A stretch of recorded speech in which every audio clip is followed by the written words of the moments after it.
감사합니다. 우리 가까이 계신 분들, 앞뒤에 계신 분들 서로 한번 인사 나누도록 하겠습니다. 참 아름다우십니다. 우리 한번 인사 나누겠습니다. 네.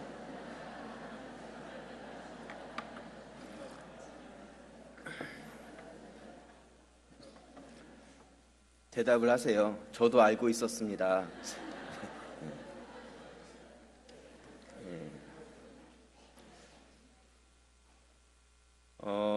여러분, 이슬람이 점점 확산이 되고 있다는 그런 소식을 많이 접하셨을 것입니다. 전 세계적으로도 마찬가지고요. 한국도 예외가 아닙니다. 지금 익산에 할랄 단지를 만들어서 이슬람이 원하는 방식으로 소를 도축하고 그 고기나 또 할랄 식품을 이 식재료를 이제 공급하겠다, 이런 계획을 세우고 있습니다. 우리 세대가 아니라 할지라도 멀지 않은 시대에 이런 것들이 허용되기 시작하면 이 이슬람의 문화나 그 종교가 아주 급격하게 한국 내에 들어올 것입니다. 우리가 그냥 멍하니 가만히 있다가 이러한 잘못된 종교들이 한국에 물들게 되는 그런 일들이 일어나지 않도록 우리 믿는 분들이 깨어있고 또 이런 것에 기도하면서 대비하고 있어야 합니다. 우리가 작년에 정책당회를 하고 올해 계획을 세우면서 1월 달에 어떤 계획을 가지고 있었냐면 1월 달에 우리 교회 성도들을 위한 특별 세미나를 계획을 하자, 이러한 계획을 세웠습니다. 그래서 앞으로 다음 주와 그 다음 주 2주간에 걸쳐서 오후 찬양 예배 시에 주일 오후 3시에 특별 세미나가 있습니다. 그래서 한국에서 이 이슬람에 대해서 우리가 다음 주에 특강을 갖게 되는데요. 한국에서 이 부분에 전문적인 강사 되시는 분을 모셔서 저희가 강의를 듣고요. 또 그 다음 주에도 특별 세미나가 준비되어 있습니다. 그런데 아까 우리 사회를 보신 박 목사님도 잠깐 이야기를 하셨지만 이번 세미나를 이렇게 진행하면서 이 강사 되시는 분들이 어떤 말씀을 하시냐면, 연락을 하셔서 목사님, 이번 특강 때에 대외적인 홍보나 아니면 밖에 현수막을 걸거나 또 교회 안에 현수막을 거는 그런 것을 하지 말아주세요, 이렇게 부탁이 있었습니다. 왜 그러냐면 저희 입장에서는 이슬람에 대해서 관심 있는 분들이 많이 계시지 않습니까? 그래서 바깥에다 현수막도 걸고 또 전단지 같은 것도 만들어서 이 지역에다가 나누면 분명히 관심 있는 분들이 오셔서 좋은 강의를 들을 수 있을 것인데 왜 안 되느냐 이렇게 물어봤더니 그분들 말씀이 이렇게 긍정적으로 보고 오시는 분들도 많지만 그 중에 반대적인 생각들, 그런 것이 하나의 세력이 돼서 이 세미나 자체를 방해하거나 또한 이러한 강의를 하고 다니는 분들에 대해서 뒤에 보복이나 이런 일들이 일어날 수 있다는 것이죠. 여러분, 이러한 문제가요 상당히 심각한 것입니다. 이런 것들을 우리가 공개적으로 하는 것도 어려운 그러한 시대적 상황이 되었다는 것이죠. 그만큼 이단이나 어떤 이슬람에 대한 이런 문제들이 이제 교회 안에서 공공연하게 잘못된 것을 잘못됐다고 말하기도 어려운 그런 시대적 상황이 되었다. 그것을 우리 성도들이 인식하실 수 있기를 부탁을 드립니다. 그래서 부탁을 드리고 싶은 것은요, 여러분들이 우선은 다 다음 주 오후 찬양 예배와 그 다음 주 오후 찬양 예배 시간에 꼭 빠지지 마시고 오시기 바랍니다. 밖에 나가서도 들으시기 어려운 그러한 강의를 듣게 될 거고요. 또 이제 밖에 나가면 다들 그러한 대화와 이야기들이 많이 있을 텐데 뭔가 알아야지 여러분도 대화에 참여를 하고 믿는 자 입장에서 이야기할 수 있잖아요. 그렇지 않겠습니까? 근데 아무것도 들은 것이 없으면 이야기할 것도 없는 것이죠. 그래서 의무적으로 다 참석하시고 우리 청년들과 청소년들 또 우리 소년부 학생들까지도 들어올 수 있도록 제가 교육자들한테 지시를 했습니다. 우리 젊은이들이 더 와서 들어야 되고요. 이러한 이단이나 이슬람이나 이러한 잘못된 것들이 젊은이들을 더 많이 공격을 하고 있는 시대입니다. 그래서 2주간 여러분들이 다른 데 혹시 약속이 있더라도 약속을 장소를 바꾸세요. 어디로 바꿔야 되겠어요? 교회로 바꾸세요. 가자 제일교회에서 보자. 약속을 바꾸셔서 여기서 만나셔서 강의도 듣고 은혜도 받으시고 약속도 지키시고 그렇게 하시기 바랍니다. 어떤 약속이 있다 할지라도 여기보다 우선시 되지 않았으면 좋겠습니다. 그리고 또 주변에 믿지 않는 분들이나 여기 관심 있는 분들이 계시면 가까운 분들은 여러분들이 전도의 기회를 삼으시기 바랍니다. 이번에 좋은 강의를 우리 교회에서 열게 되었으니까 같이 가자. 그래서 여러분들이 그분들을 모시고 와서 같이 은혜도 받고 또 말씀도 나누고 그러면서 또 그분들에게 영적인 복음도 심겨지는 그런 기회가 될 수 있기를 주님의 이름으로 부탁을 드립니다. 아멘이십니까? 네. 여러분, 이처럼 이렇게 역사적인 흐름을 바라보면 역사 가운데 여러 가지 일들이 있었던 것을 우리가 알 수 있습니다. 이슬람의 역사도 마찬가지고요. 오늘 이 말씀을 시작하기 전에 하나님께서 이끌어왔던 이스라엘 민족에 대한 역사를 먼저 여러분들과 잠시 나누려고 합니다. 이스라엘 역사 중에서 이 솔로몬 이후의 역사를 한번 살펴보려고 하는데요. 솔로몬 왕 이후에 이스라엘은 두 나라로 분리가 됩니다. 나눠지게 되는데 북쪽은 여로보암이라는 사람이 왕이 되어서 북이스라엘이라는 이름을 갖게 되었고요. 남쪽은 솔로몬의 아들이었던 르호보암이라는 사람이 왕이 되어서 남유다라는 이름을 갖게 됩니다. 그래서 한 나라였던 나라가 두 나라로 갈라지게 되죠. 그래서 두 나라의 역사가 흘러가다가 BC 722년에 이 북이스라엘이라는 나라는 아수르라는 나라의 침공을 받고 멸망을 당하게 됩니다. 나라가 없어지게 되는 것이죠. 그리고 그 뒤에 BC 586년에 남쪽에 있는 유다도 바벨론이라는 나라로부터 침공을 받고 이 남유다도 없어지게 됩니다. 그래서 하나님께서 세우셨던 이 이스라엘이라는 민족 자체가 지도상에서 사라져버리게 된 것이죠.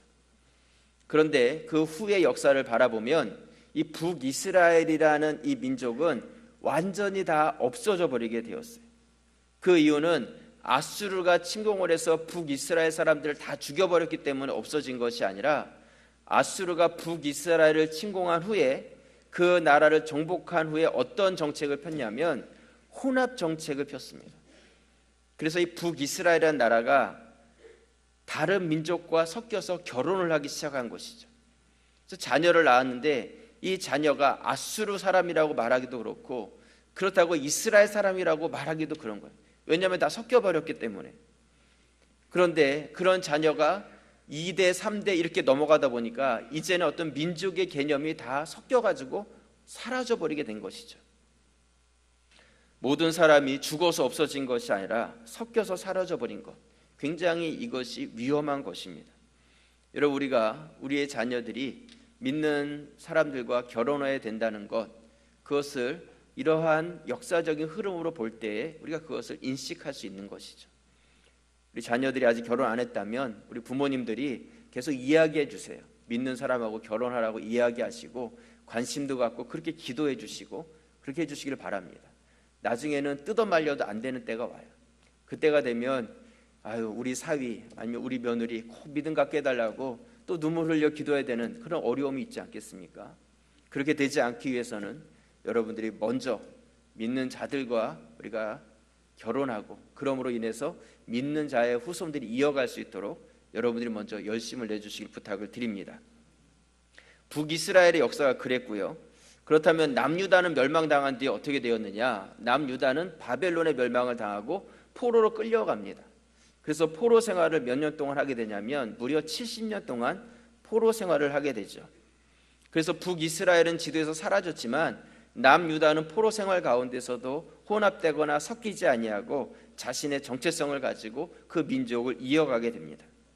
그리고 하나님의 때가 되었을 때 70년 만에 포로로 끌려갔던 남유다의 사람들이 다시 예루살렘으로 돌아와서 하나님의 성전을 다시 세우고 무너졌던 성벽을 다시 재건해서 하나님의 나라, 그것을 지도상에서 없어졌던 그 나라를 다시 일으켜 세우게 되는 것입니다. 물론 하나님께서 도와주신 것이죠. 근데 이 예루살렘을 중심으로 세워졌던 이 나라는 원래 있었던 이스라엘 민족이 아니라 남유다 민족을 중심으로 해서 다시 세워진 민족이었습니다.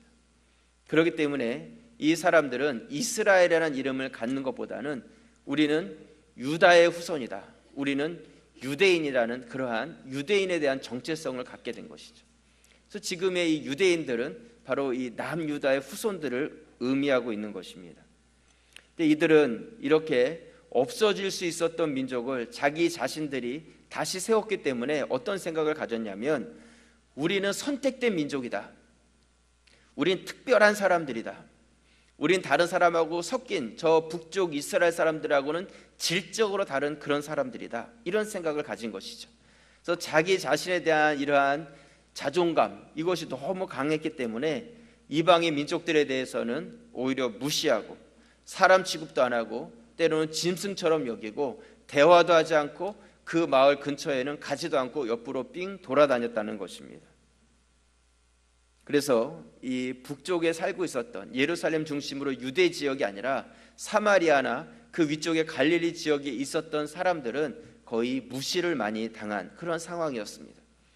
그래서 예수님께서 사마리아 땅에 들어가서 사마리아 여인을 만나시고 그와 대화하시면서 나에게 물을 좀 달라 그렇게 말했을 때 이 여인이 깜짝 놀라지 않습니까? 뭐라고 이야기해요? 당신은 유대인으로서 어떻게 사마리아인인 여자인 나에게 물을 달라고 하십니까? 이런 대화가 있을 수밖에 없었던 것은 역사의 흐름이 그렇게 왔기 때문에, 그렇게 역사가 흘러왔기 때문에 여인도 그렇게 인식하고 있었고, 유대인이 사마리아인하고 대화하고 거기다가 무엇인가를 부탁하면서 물을 달라고 한다는 것은 상상할 수도 없는 일이었다는 것이죠. 이러한 역사적 시대적 상황 가운데 예수님께서 오신 거예요. 우리와 같은 인간의 몸을 입고 유대 땅에 오신 것이죠. 근데 예수님께서는요, 오셔서 유대인으로 오셨지만 예수님이 자라나셨던 곳은 갈릴리 지역에 있는 나사렛이라는 작은 산골 마을에서 자라나셨습니다. 그리고 그곳에서 갈릴리 해변에 있는 가버나움이라는 도시로 이사를 하셔서 그곳에서 예수님께서는 사셨다는 것이죠.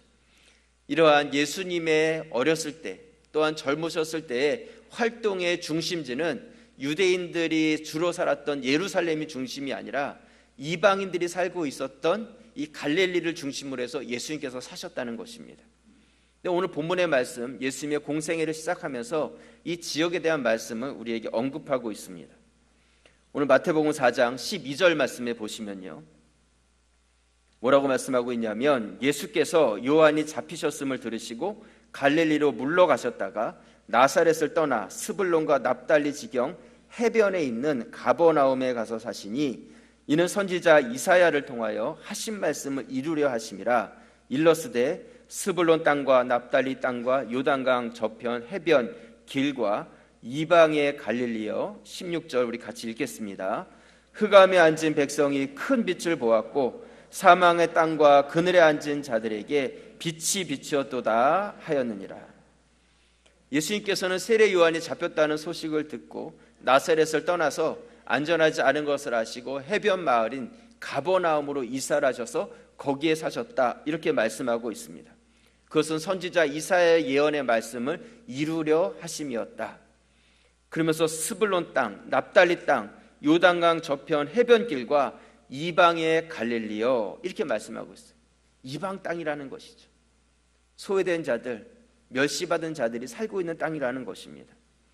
예수님께서는 바로 그들 가운데 오셔서 그들 가운데 들어가셔서 그들과 함께 사신 것이죠. 그래서 이방의 흑암 중에 있었던 자들이 큰 빛을 보았고 사망의 땅과 그늘에 앉은 자들이 그들에게 빛을 비추게 되었다, 이렇게 말씀하고 있습니다. 이것이 바로 예수님의 사역이에요. 그 당시에 가장 중심이었고 화려했던 예루살렘이 아니라 소외되고 어려운 자들, 또한 이방인들, 그런 자들이 있는 곳에 예수님께서 오셔서 그들 가운데 들어가셔서 하나가 되시고 녹아지시고 어두운 곳을 밝게 하시는 일을 우리 주님께서 감당하셨다는 것입니다. 이렇게 예수님께서는 모든 것을 준비하시고 자신의 공생의 사역을 시작하시죠. 공생의 사역을 시작하시면서 예수님께서 중요하게 하신 사역이 하나 있었는데 그것이 무엇이냐면 바로 제자를 삼는 일이었습니다. 그것이 오늘 본문의 말씀인데요, 예수님께서는 제자를 아주 신중하게 삼으셨습니다. 이 제자를 삼는 일이 왜 중요하냐면 예수님께서 이 땅에 오셔서 많은 가르침을 주시고 또한 예수님께서 십자가에 달려서 많은 사람들을 구원하시는 구원의 사역을 이루셨는데 그 사역을 다 이루고 나서 예수님께서 승천하신 후에 예수님의 가르침을 이어서 가르치지 아니하고 예수님의 행하신 그 사역에 대해서 전하는 사람이 없다면 그것을 그냥 그 사역으로 끝마쳐 버리는 것이죠. 사역이 이어지지 못하는 거예요. 예수님이 행하신 모든 가르침과 사역이 생명력 있게 전해지기 위해서는 이 제자들의 역할이 무엇보다 중요한 것이죠. 이들이 자신의 일을 하지 않으면 전해지지 않는 거예요. 전하는 자가 없으면 어떻게 들을 수가 있겠어요? 여러분들도 오늘 이 자리에 나와서 주님 앞에서 예배할 수 있는 것은 누군가가 여러분들에게 그 복음을 전했기 때문에 그것을 들은 것을 가지고 깨달은 것을 가지고 여기까지 와서 우리가 변화된 자로서 예배할 수 있는 것이죠. 그렇다면 우리에게도 역할이 있는 거예요. 내가 들은 것으로 만족되는 것이 아니라 나도 나가서 이제는 전하는 자가 되어야 하는 것이죠. 예수님께서는 제자들을 부르시면서 이렇게 말씀을 하십니다. 오늘 마태복음 4장 18절 말씀에 보시면요, 뭐라고 말씀하시냐면 갈릴리 해변에 다니시다가 두 형제 곧 베드로라 하는 시몬과 그의 형제 안드레가 바다에 금을 던지는 것을 보시니 그들은 어부라. 19절 같이 읽겠습니다. 말씀하시되 나를 따라오라. 내가 너희를 사람을 낚는 어부가 되게 하리라 하시니. 예수님께서는 너희가 이제는 고기 잡는 어부가 아니라 사람을 낚는 어부가 되게 하겠다 말씀을 하시죠. 너희가 나가서 이제는 사람을 낚는 어부가 되라 말씀을 하십니다. 이 말씀의 의미가 무엇이겠습니까? 내가 너에게 가르치고 너에게 믿음을 줄 텐데 너희가 그 믿음을 받은 자처럼 나아가서 너희처럼 믿는 자들을 또 만들어내는 그러한 삶을 살라고 사명을 주시는 것이죠. 여러분, 이것은 제자들에게만 주신 말씀이 아닙니다. 제자들에게 주신 말씀이 아니라 오늘날 예수님을 믿고 따르는 우리 모든 성도들에게 주시는 주님의 명령이라는 것입니다. 우리도 나아가서 사람을 낚는 어부의 삶을 살아가야 한다는 것입니다. 아마 성도라면 다 그런 마음이 있을 거예요. 목사님, 저도 전도하고 싶습니다. 저도 사람을 낚는 어부의 삶을 살고 싶습니다. 여러분, 그렇다면 오늘 제자들을 부르셨던 예수님과 또한 제자들이 그 삶을 살아갈 수 있었는데 제자들이 그 삶을 살아가기 위해서 어떤 결단이 있었고 또한 어떤 변화가 있었는지 우리가 살펴본다면 우리도 그 제자의 삶을 살아갈 수 있게 될 것입니다. 그래서 오늘 제자들이 주님을 따르기 위해서 버렸던 것은 무엇이고 또한 그들이 온전히 붙잡았던 것은 무엇인지 오늘 말씀 가운데 같이 살펴보면서 여러분들에게 그런 지혜가 있기를 부탁을 드립니다. 우리 2016년을 시작하면서요, 내 안에 버려야 될 것은 무엇이고 내 안에 붙잡아야 될 것은 무엇인지 영적 지혜를 얻는 말씀의 시간이 되시기를 바랍니다. 먼저 첫 번째로요, 우리가 사람을 낚는 어부가 되기 위해서 버릴 것이 있습니다. 버릴 것이 있어요. 오늘 마태복음 4장 19절 말씀에 보시면요, 말씀하시되 나를 따라오라. 내가 너희를 사람을 낚는 어부가 되게 하리라 하시니 그들이 곧 그물을 버려두고 예수를 따르니라. 거기서 더 가시다가 다른 두 형제 곧 세베대의 아들 야고보와 그의 형제 요한이 그의 아버지 세베대와 함께 배에서 그물 깁는 것을 보시고 부르시니 22절 같이 읽겠습니다. 그들이 곧 배와 아버지를 버려두고 예수를 따르니라. 예수님께서 제자를 부르시죠. 나를 따라와라. 그러자 제자 될 이 사람들이 어떤 것을 버렸다고 말씀하고 있습니까? 먼저는 그물을 버렸다 이렇게 말씀하고 있습니다. 고기를 잡고 있던 그물을 버린 거예요. 그 다음에는 배를 버렸다 이렇게 말씀합니다. 그리고 더 나아가서 아버지를 버렸다 이렇게 말씀하고 있습니다. 여러분, 이 버렸다는 것은 어떤 의미겠어요? 버렸다는 것, 버렸다는 것은요, 다시 되찾지 않겠다는 의미가 버렸다는 의미에 담겨져 있는 것입니다. 나중에 내가 다시 되찾을 거면 누구에게 맡겨놨겠죠. 잘 가지고 있어, 내가 다음에 올 때 그때 돌려줘 하고 주는 거죠. 아니면 창고 같은 데다가 잘 넣어놓고 나중에 필요할 때 다시 꺼내 쓰는 거죠. 그럴 때는 우리는 버렸다는 단어를 사용하지 않습니다. 버렸다는 것은 무엇이냐면 이제 더 이상 나에게 필요가 없는 거예요. 나에게 더 이상 필요가 없기 때문에 쓰레기통 뚜껑을 열고 그 안에 넣는 거죠. 그리고 뚜껑을 덮는 순간에 이제는 이 물건을 나는 더 이상 되찾지 않겠다는 의미가 버렸다는 거에 담겨져 있는 거예요. 오늘 예수님을 따르기 위해서 이들은 그들이 지금까지 먹고 살기 위해서 붙잡아왔던 그물을 버렸어요. 또한 대대로 물려왔던 가업이었던 어부의 삶, 아버지를 버리면서 이제는 그들의 인생 가운데 전혀 다른 삶으로 새 출발을 시작하고 있는 것입니다. 어쩌면 이런 생각을 우리가 할 수 있습니다. 뭐 따르라고 했을 때 풀타임도 아니고 파트타임도 있잖아요. 그렇죠? 그러니까 예수님을 내가 따라가면서 짬짬이 와가지고 배 타고 고기 잡아도 되지 않겠는가. 근데 예수님께서 오늘 원하시는 제자의 삶은 그 파트타임의 삶이 아니었어요. 그들에게 풀타임의 삶을 주님께서는 요구하고 계시는 것이죠. 누가복음 16장 13절 말씀에 보시면요, 우리 말씀을 같이 한번 읽어보도록 하겠습니다. 16장 13절 말씀. 집 하인이 두 주인을 섬길 수 없나니 혹 이를 미워하고 저를 사랑하거나 혹 이를 중히 여기고 저를 경히 여길 것임이니라.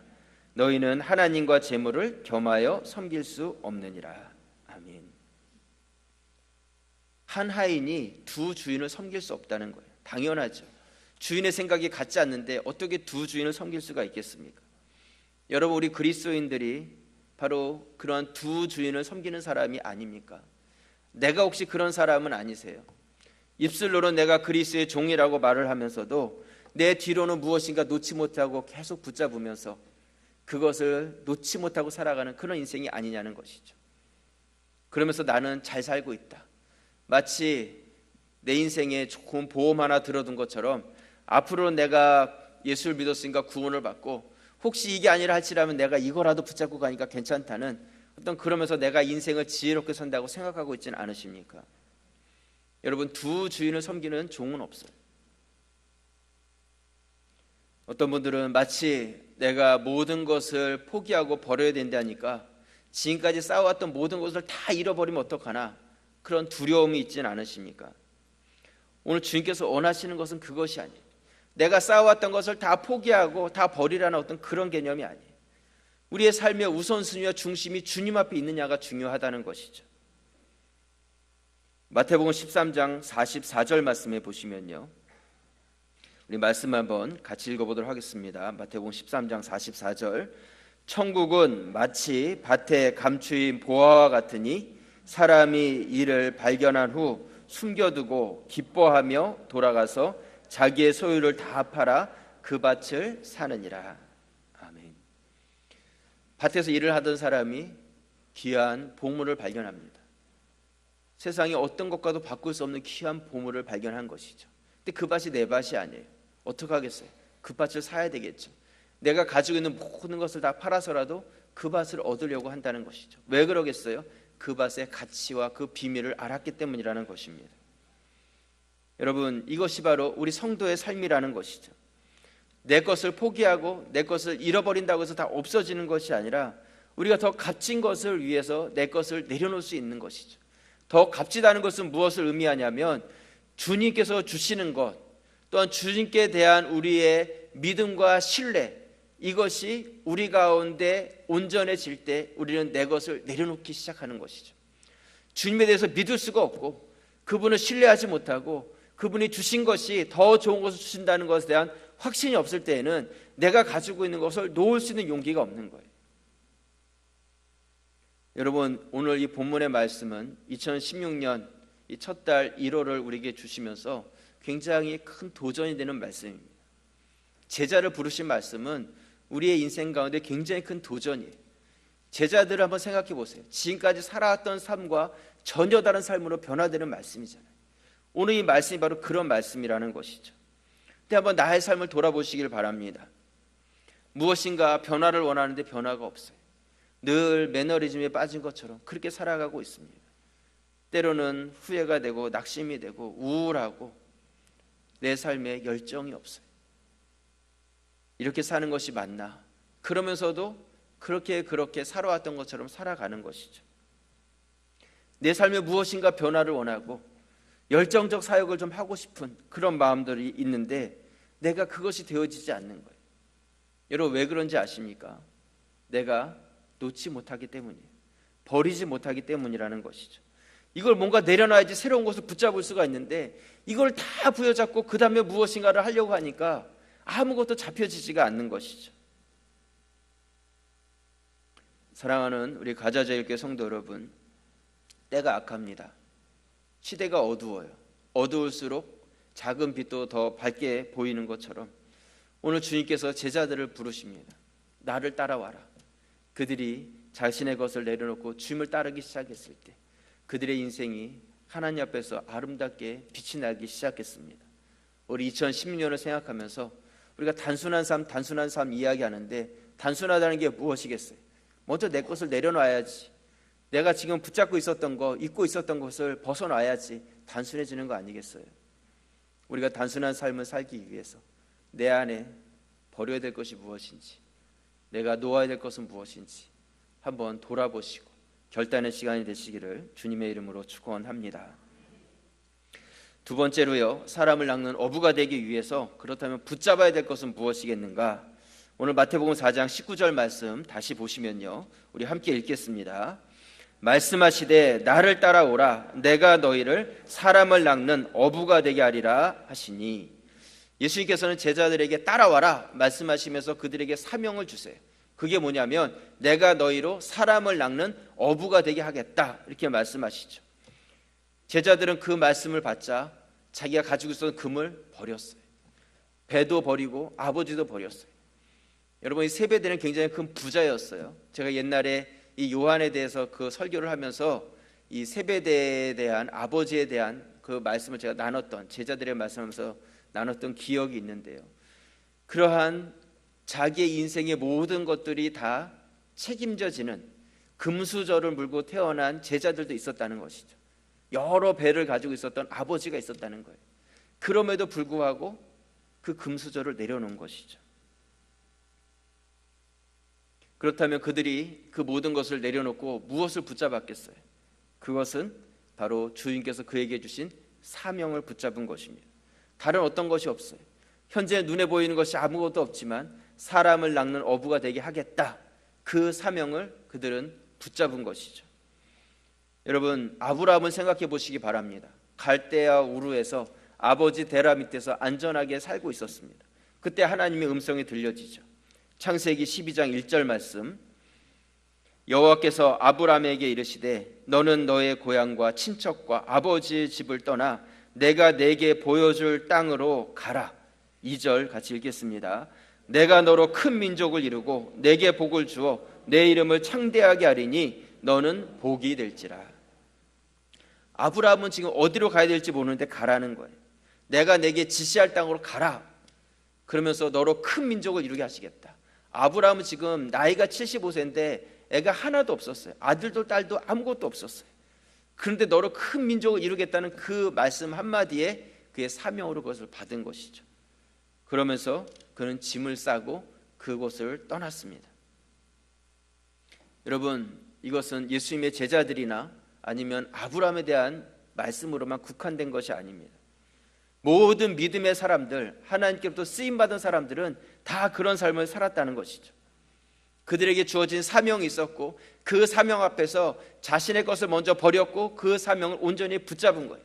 이렇게 양쪽 것을 잡은 것이 아니라 온전히 두 손으로 그것을 잡았을 때 그들의 삶 가운데 하나님께서 역사하기 시작한 것입니다. 우리 2016년 지금까지 붙잡아왔던 것, 내가 놓아야 될 것은 무엇이고 붙잡을 것은 무엇인지 한번 여러분들이 생각해 보시기 바랍니다. 제가 계속해서 강조하면서 단순한 삶은 어떤 삶하고 같다 그랬어요? 군사의 삶과 같다, 병사의 삶과 같다, 이런 말씀을 드렸습니다. 여러분, 군사는 어떻습니까? 자신의 삶에 얽매이는 자가 아닙니다. 자기를 군사로 부르신 자를 기쁘게 하는 자가 군사의 삶이다. 디모데후서 2장 4절 말씀에 보시면요, 우리 같이 한번 읽어보도록 하겠습니다. 디모데후서 2장 4절, 병사로 복무하는 자는 자기 생활에 얽매이는 자가 하나도 없나니 이는 병사로 모집한 자를 기쁘게 하려 합니다. 여러분, 군사로 모집된 자는 자기 생활에 얽매이지 않는다는 거예요. 군대 갔는데 군대는 안 가고 집에만 있고 자기 생활에 바쁜 사람은 어떻게 되겠어요? 탈영병이 되는 것이죠. 군사라고 할 수가 없는 것입니다. 여러분, 우리가 군사의 삶을 살아가는 것, 그것은 먼저 내 삶의 것을 버리는 거예요. 내 삶에 얽매이지 않는 것이죠. 단순한 삶으로 변화가 되는 것입니다. 그러면서 자기를 부르신 이를 기쁘게 하는 것입니다. 오늘 예수님과 또 예수님의 부름을 받은 제자들, 그들이 자기네 것을 내려놓고 주신 사명을 향해서 그들이 붙잡고 나아가기 시작했을 때에 주님의 사역 가운데 놀라운 일들이 일어나기 시작했습니다. 그 일들이 무엇이냐면요, 오늘 마태복음 4장 23절 말씀에 보시면, 마태복음 4장 23절 말씀에 보시면 예수께서 온 갈릴리에 두루 다니사 그들의 회당에서 가르치시며 천국 복음을 전파하시며 백성 중에 모든 병과 모든 약한 것을 고치시니 그 소문이 온 수리아에 퍼진지라. 사람들이 모든 앓는 자 곧 각종 병에 걸려서 고통당하는 자, 귀신 들린 자, 간질하는 자, 중풍병자들을 데려오니 그들을 고치시더라. 25절 우리 같이 읽겠습니다.